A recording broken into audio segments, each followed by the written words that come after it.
প্রতি বছর 12ই জানুয়ারি স্বামী বিবেকানন্দের জন্মজয়ন্তী উপলক্ষে জাতীয় যুব দিবস পালিত হয়। স্বামী বিবেকানন্দ ছিলেন একজন মহান চিন্তাবিদ এবং আধ্যাত্মিক গুরু, যার জন্ম হয়েছিল 1863 সালের 12ই জানুয়ারি।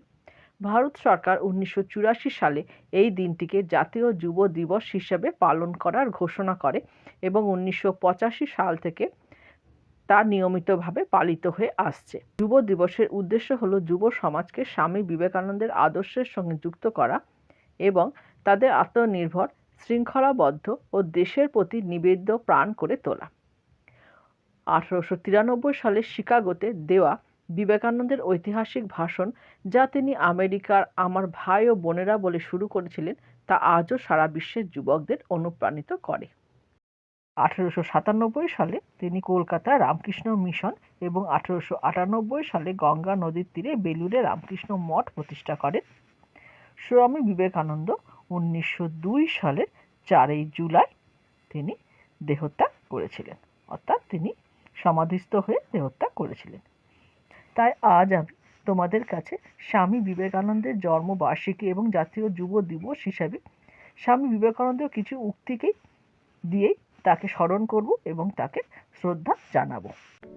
জগতে মায়ের স্থান সকলের উপরে, কারণ মাতৃভাবেই সবচেয়ে বেশি নিঃস্বার্থপরতা শিক্ষা ও প্রয়োগ করা হয়। উপরে উঠতে গেলে আগে নিজেকে হালকা করো, নিজের ভিতরে সব অহংকার টেনে বের করে দাও।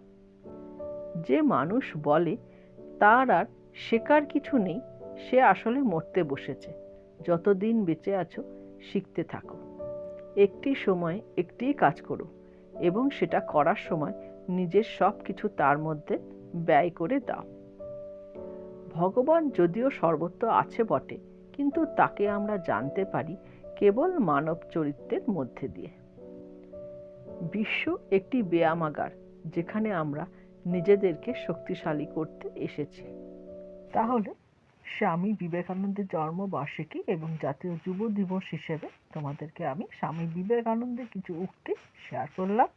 আশা করি তোমাদের ভিডিওটি ভালো লাগবে। ভালো লাগলে অবশ্যই চ্যানেলটিকে সাবস্ক্রাইব করে রেখো এবং অবশ্যই প্রচুর পরিমাণ শেয়ার করো। সকলে ভালো থেকো এবং সকলকে জাতীয় যুব দিবসের শুভেচ্ছা।